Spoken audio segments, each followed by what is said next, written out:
आज आपण अशी झाली फजिती या पाठाचे प्रश्न उत्तरे पाहूया।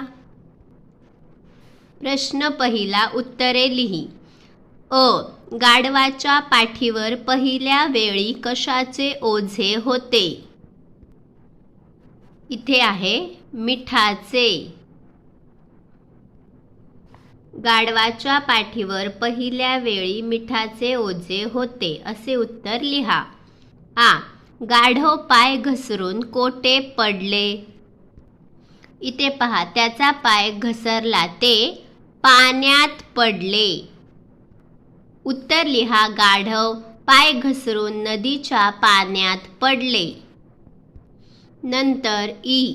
गाढव पाण्यात पडल्यावर त्याच्या पाठीवरचे मिठाचे ओझे हलके का झाले? इथे कारण मीठ पाण्यात विरघळले होते। मग उत्तर लिहा, गाढव पाण्यात पडल्यावर त्याच्या पाठीवरचे मीठ पाण्यात विरघळले, त्यामुळे ओझे हलके झाले। तर आपण पाठ वाचन केला आहे। प्रश्न दुसरा, योग्य पर्याय निवडून बरोबर खूण कर। बरोबर कोणते आहे? अ. मीठ पाण्यात विरघळल्याने ओझे हलके किंवा जड झाले। काय झाले? मीठ पाण्यात विरघळण्याने ओझे हलके झाले, म्हणून इथे बरोबर करा। आ. पाठ वाचन केल्यावर सर्व उत्तरे येतात। दुसऱ्या वेळी मालकाने गाढवाच्या पाठीवर कापसाचे की साखरेचे ओझे लादले? कापसाचे। सर्वात पहिल्यांदा मिठाचे ओझे, त्यानंतर कापसाचे, म्हणून इथे बरोबर खूण करा। ई. कापूस पाण्यात भिजून अधिक हलका की जड झाला? कापूस पाण्यात भिजल्यावर त्यात पाणी घुसले आणि जड झाला, म्हणून इथे बरोबर करा। प्रश्न तिसरा, पाठातील गोष्ट वाच, वाक्यांचा योग्य क्रम लाव। सर्वांनी गोष्ट वाचली, आता क्रम पहा। इथे काय दिला आहे? अ. म्हणजे सुरुवातीला अ काय आहे? गाढवाच्या पाठीवर कापसाचे ओझे होते, पाण्यात भिजून ओझे अधिक जड झाले, मीठ पाण्यात विरघळल्याने ओझे हलके झाले, गाढव पाय घसरून पाण्यात पडले, गाढव मुद्दाम पाण्यात पडले। योग्य क्रम सांगा। सर्वात अगोदर पहिल्यांदा काय झाले? गाढव पाय घसरून पाण्यात पडले। पहिल्यांदा पाय घसरून पाण्यात पडले, म्हणून इथे 1। त्यानंतर काय झाले? पाण्यात भिजून ओझे अधिक जड झाले का? नाही, नाही। 2 नंबरला काय येणार? मीठ पाण्यात विरघळल्याने ओझे हलके झाले, म्हणून इथे 2। नंतर काय झाले?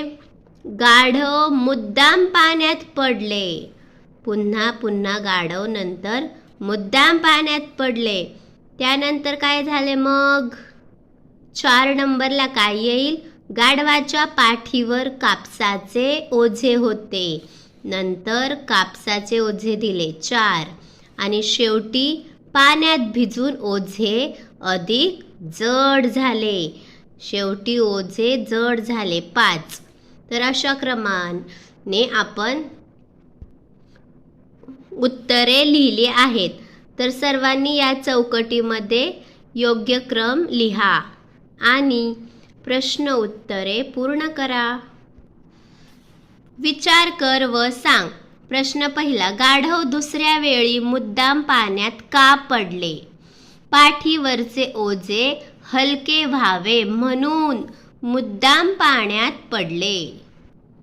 पहा, इथे वाचा, त्याला मागचे आठवले। पाण्यात पडले की ओझे हलके होते, म्हणून गाढव मुद्दाम पाण्यात पडले, त्याला मागचे आठवले। मिठाप्रमाणे पाण्यात अजून कोणत्या वस्तू विरघळू शकतात? पाण्यात कोणत्या गोष्टी विरघळतात सांगा? साखर, गूळ, तुरटी, साखर टाकून आपण सरबत बनवतो, गूळ विरघळवून आपण गुळवणी करतो, पोळीसोबत खातो, तुरटी पाणी स्वच्छ करण्यासाठी तुरटी टाकतो, म्हणजे या वस्तू पाण्यात विरघळतात. प्रश्न 3. गोष्टीतील गाढवाचा स्वभाव कसा आहे असे तुला वाटते?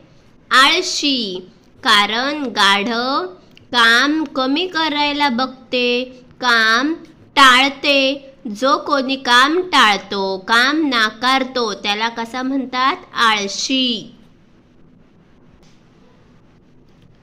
लिहिते होऊया. प्रश्न 1. शब्दसाखळी पूर्ण कर. अमोल. आता शेवटचा शब्द आहे ल. ल पासून लहान.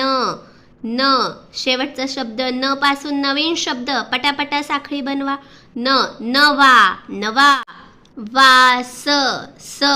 समई. ईश्वर. शब्दांचा योग्य क्रम लावून अचूक वाक्य तयार कर व योग्य विरामचिन्हांचा वापर कर. आला काल गावाहून रमेश. योग्य क्रम काय आहे? रमेश काल गावाहून आला. पूर्णविराम.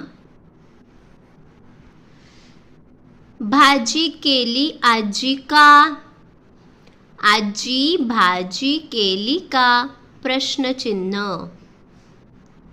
अशी उत्तरे लिहून हे स्वाध्याय पूर्ण करा.